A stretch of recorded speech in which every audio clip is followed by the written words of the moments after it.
ग्वालनी का ही उदाहरण दिया कि जैसे वह एक रस्सी खींचती हैं और एक छोड़ती हैं और ऐसे ऐसे वह रस्सी करती हैं तो क्या होता है, मथानी घूमती है। और मथानी घूमते हैं तो दही भी घूमता है। और उसके घूमने से उपलब्धि ये निकलते हैं, बीच बीच में वो पानी डालते जाते हैं तो मक्खन उसमें से ऊपर ऊपर आ जाता है। और जब वह मक्खन आ जाता है तो धीरे धीरे बड़े हल्के हाथ से वो मक्खन एक बर्तन में निकाल लिया जाता है। एक बर्तन में मक्खन निकाल लिया जाता।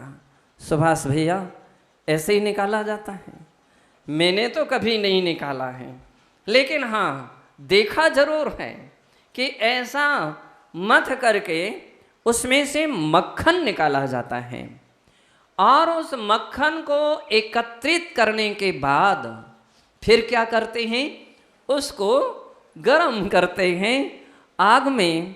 और वो बर्तन का जो मक्खन है, जब बर्तन गरम हो जाता है तो उसमें से घी निकल आता है और उस घी के लिए छान करके रख लिया जाता है।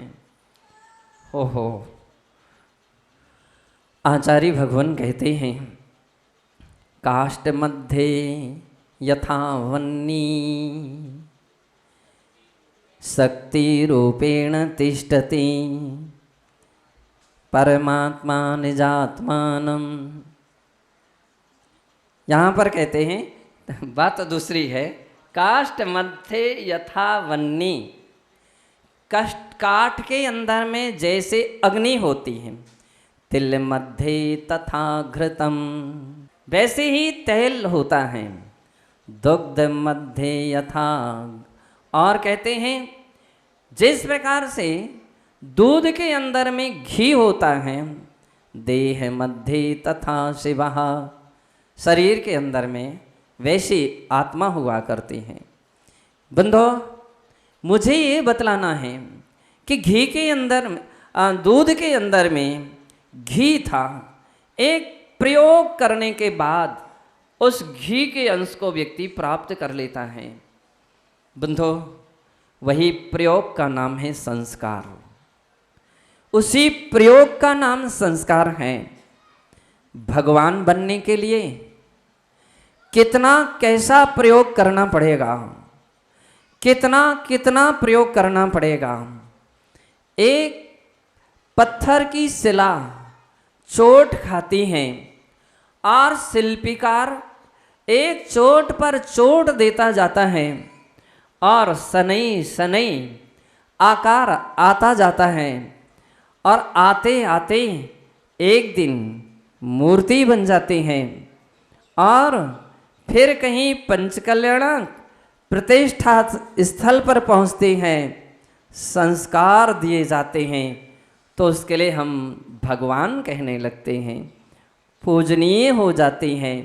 दर्शन करके आनंद विभोर हो जाते हैं और अपना अद्याभव सफलता नयनद्वयस्य, उनके दर्शन करने से ऐसा मान लेते कि हमारे दोनों नेत्र सफल हो गए कि आज इन नेत्रों से हे प्रभु, आज मैंने आपके दर्शन कर लिए, मेरा जीवन सफल हो गया, ऐसा हम महसूस करते हैं।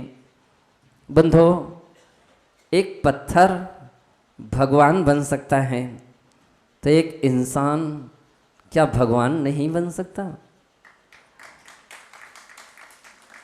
एक इंसान भगवान नहीं बन सकता। लेकिन ध्यान रखिए, सोते रहोगे तो कभी भगवान नहीं बन पाओगे। आज तक कोई भी सोने वाला भगवान नहीं बन पाया। जितने भी भगवान बने हैं वह जागृत रहे हैं, वे ही भगवान बन सके हैं। सम्यक दर्शन की लब्धियों का या योग्यताओं का जहाँ पर वर्णन है, वहाँ एक शब्द आता है कि सम्यक दर्शन जो होता है वो जागृत अवस्था में होता है, स्वप्न की दशा में नहीं होता है, नींद की अवस्था में नहीं होता है, जागृत अवस्था में होता है। सम्यक ज्ञान भी जागृत अवस्था में होता है और सम्यक चारित्र भी जागृत अवस्था में होता है। स्वप्न की दशा में, नींद की दशा में नहीं हो पाता। ये बात अलग है। बहुत सारे मोमुक्षु ऐसे भी हैं जो वैरागी हैं और दीक्षा लेने के लिए जब अनवरत छटपटाने लगते हैं तो उनके लिए स्वप्न भी आने लगते हैं। और क्या स्वप्न आने लगते हैं कि बस अब मेरी तो स्टेज पर पहुंच गया और मेरी दीक्षा शुरू हो गई और मेरी तो दीक्षा ही हो गई, मेरे हाथ में पिछी और कमंडल आ गया। ऐसे जो दीक्षार्थी लोग जब होते हैं तो कभी कभी वे ऐसे स्वप्न सुना देते हैं। मैंने कहा यही तो पवित्र भावना है। कुछ लोग ऐसे होते हैं, जा तो रहे थे सम्मेद शिखर जी, अभी पहुँचे नहीं हैं और स्वप्न में तो वे सम्मेद शिखर जी की यात्रा कर लेते हैं। कभी कभी ऐसे भी लोग होते हैं जो उपवास करते हैं, उपवास करते हैं, लेकिन भूख लगने के कारण उनको स्वप्न में ये आ जाता है कि मेरा तो अब पढ़ना हो गया और वे स्वप्न में ही भोजन कर लेते हैं, पानी पी लेते हैं। लेकिन ध्यान रखना, स्वप्न में किया गया भोजन से आज तक किसी का पेट नहीं भरा है। स्वप्न में किए गए भोजन से किसी का पेट नहीं भरता है। स्वप्न में पिए गए पानी से किसी की प्यास नहीं बुझी है। ना किसी का पेट भरता है, ना किसी की प्यास बुझती है। यही कारण है कि हमारे आचार्य कहते हैं कि आप स्वप्न कितने भी ऊंचे देख लीजिए, लेकिन जब तक वे स्वप्न साकार नहीं हो जाते तब तक उनकी कोई कीमत नहीं होती है, उसका कोई मूल्यांकन नहीं होता है। बंधो, हम अपने जीवन में अगर अपना मूल्यांकन करना है, अपने जीवन का मूल्य बढ़ाना है, अपने जीवन की कीमत बढ़ाना है, तो वह कीमत बढ़ेगी तो संस्कारों से बढ़ेगी। हर व्यक्ति चाहता है हमारा नाम हो, हर व्यक्ति चाहता है हमारे अपने परिवार का नाम हो, हर व्यक्ति चाहता है हमारी समाज का नाम हो, हमारी कॉलोनी यानी परिवार आप जिसे बोलते हैं उसका नाम हो, अपने नगर, गांव, देश और राष्ट्र का नाम हो।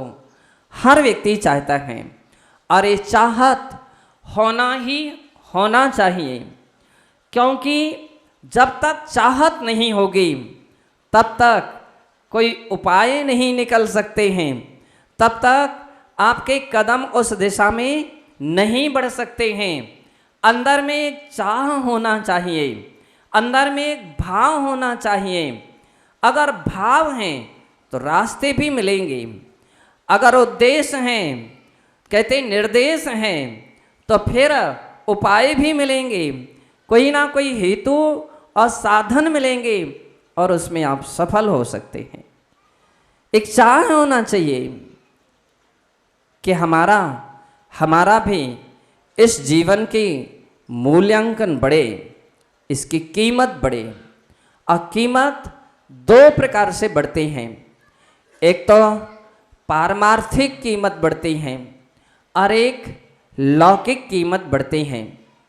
लौकिक कीमत हालांकि दो किस्म के होते हैं, असली भी होते हैं और नकली भी होती है, लेकिन पारमार्थिक कीमत नियम से असली और असली ही होते हैं।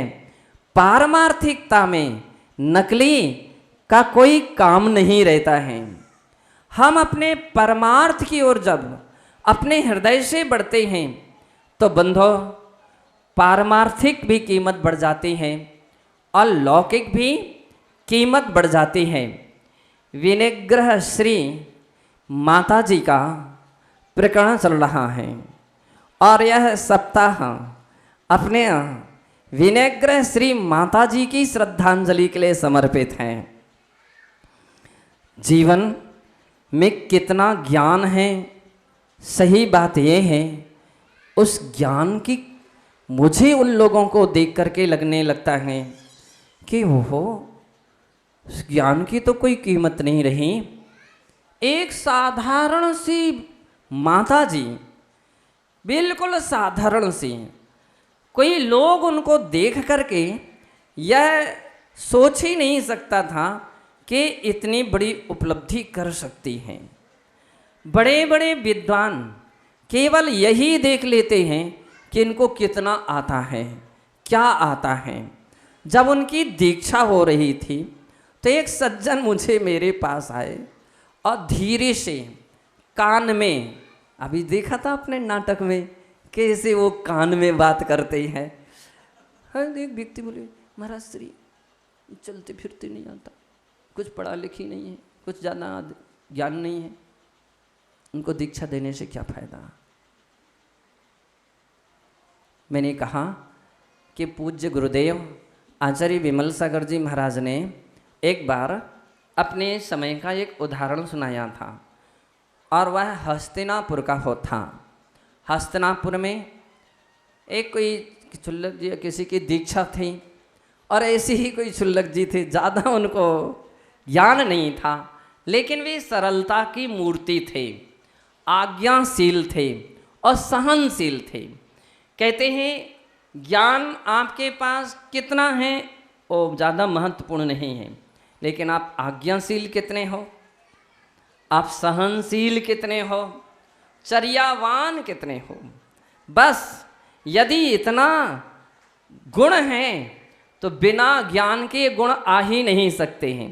वही सबसे बड़ा ज्ञानी है। महाराज के पास एक विद्वान पहुँचे और वो ऐसे ही विद्वान पहुँचे, उन्होंने कहा इनको दीक्षा देने से क्या फ़ायदा, कुछ नहीं आता है। महाराज ने कहा पंडित जी क्या कह रहे हो। बोले हाँ हमने कल बैठ कर के देखा, उनको तो कुछ भी ज्ञान नहीं। पहले वो अध्ययन करें, पढ़े लिखे और साधना आपके पास सीखें, शास्त्र वगैरह गाथाएं याद करें, अब फिर वो दीक्षा लें। कछो एक आध दो शास्त्रों का ज्ञान हो जाए तो ठीक रहेगा, दीक्षा का आनंद आएगा। महाराज मुस्कुरा गए, बोले बहुत अच्छी बात कही आपने, बहुत अच्छी बात कही। एक भक्त से बोले सुनो ये श्रीफल एक लाओ पंडित जी को दीजिए। और महाराज ने कहा पंडित जी आप बहुत पढ़े लिखे हो, आपके लिए शास्त्रों का ज्ञान है, आपके लिए गाथाएं याद हैं, आपके लिए बहुत अच्छा ज्ञान है, आइए और चढ़ाइए श्रीफल, उसकी दीक्षा कैंसिल करता हूँ और आपके लिए मैं दीक्षा दिए देता हूँ। पंडित जी धीरे धीरे पीछे खिसक गए, बोले महाराज अब हमारे परिवार है, बेटा बेटियां हैं, सभी तो हैं, अब ऐसी बात तो नहीं है कि इतनी जल्दी ऐसा कुछ हो सके। महाराज ने कहा तो तुमसे ज़्यादा ज्ञानी है वो, तुमसे बड़ा ज्ञानी है कि उसने परिवार को परिवार नहीं देखा, कुटुंब को कुटुंब नहीं देखा और इतना वैरागी होकर के संयम के मार्ग पर आ गया। बंधो वो जो माता जी की बात मैं बतला रहा था कि उनकी जब दीक्षा हो गई कि सरलता, अपने नियम में अडिगता, कुछ भी हो नियम नहीं तोड़ेंगे। कितनी गर्मी पड़ी, गर्मी के मौसम में, कितनी ठंडी पड़ी, ठंडी के मौसम में, चाहे बिहार हुआ, अष्टमी यानी उपवास, चौदस यानी उपवास। एक ही बात, बस वो तो हम कर लेंगे, हो जाएगा। आप तो आशीर्वाद दे दीजिए, आज्ञा दे दीजिए, और जब तक हम हाथ ऊपर ना उठा देंगे तब तक वो बैठी रहेंगी, कहती रहेंगी आप तो आदेश दीजिए, आज्ञा दीजिए, कर लेंगे महाराज कर लेंगे, आप तो आदेश आज्ञा दे दीजिए। बंधो, सल्लेखना समाधि का समय इतना निकट आ गया। पंचमी के दिन यहाँ सबके बीच में उन्होंने श्रीफल चढ़ाया था सल्लेखना समाधि का। तो उस दिन उपवास किया था, उपवास किया था कि संस्त्रारोहण के लिए हम तैयार हो रहे हैं, तो अब कुछ ना कुछ तो तैयारी करें। कोई उत्सव और महोत्सव होता है तो आप लोग नए नए कपड़े पहन करके आते हैं, अपनी अपनी ड्रेस पर आते हैं, अच्छे से अच्छे आभूषण पहन करके आते हैं। साधुओं के पास क्या है? त्याग और तपस्या ही हम लोगों का आभूषण हुआ करती है। बोले उपवास के साथ हम लोग संस्त्रारोहण करेंगे। उपवास लिया, और जिस दिन उनकी समाधि थी उस दिन अष्टमी पड़ गई। बोले अष्टमी नहीं छोड़ सकते हैं, अष्टमी तो अष्टमी उपवास लेंगे ही। और आप तो मुझे आरिका दीक्षा और सल्लेखना समाधि मरण मुझे दीजिए, मेरी आरिका दीक्षा हो। पहले तो वे सोच विचार में पड़ी कि कहीं मेरे कारण किसी को तकलीफ ना हो, थोड़े और रुको, अभी नहीं थोड़े और रुको। और उस दिन तो 1 घंटे कम से कम 2-2 श्रीफल रखे रहे, बैठी रही। महाराज आ गए क्या, आ गए क्या, आ गए क्या। और अष्टमी के दिन 11 साढ़े 11 बजे उन्होंने श्रीफल चढ़ाया और कायोत्सर्ग किया, आरिका दीक्षा दीजिए। मैंने कि माता जी कल तो आप मना कर रहे थे। बोले नहीं नहीं, कल की बात छोड़ो, आज अब हमको दीक्षा दे दीजिए। जीवन का भरोसा नहीं। वे बार बार ऐसी चमड़ी पकड़ पकड़ करके बतलाती थी, ये तो नष्ट होने वाला है, ये तो शरीर नष्ट हो जाएगा, आप तो मुझे दीक्षा दे दीजिए। बार बार कह रही थी। संस्त्रारोहण के समय 3 प्रकार के आहार का त्याग और सल्लेखना के समय 4 प्रकार के आहार का त्याग।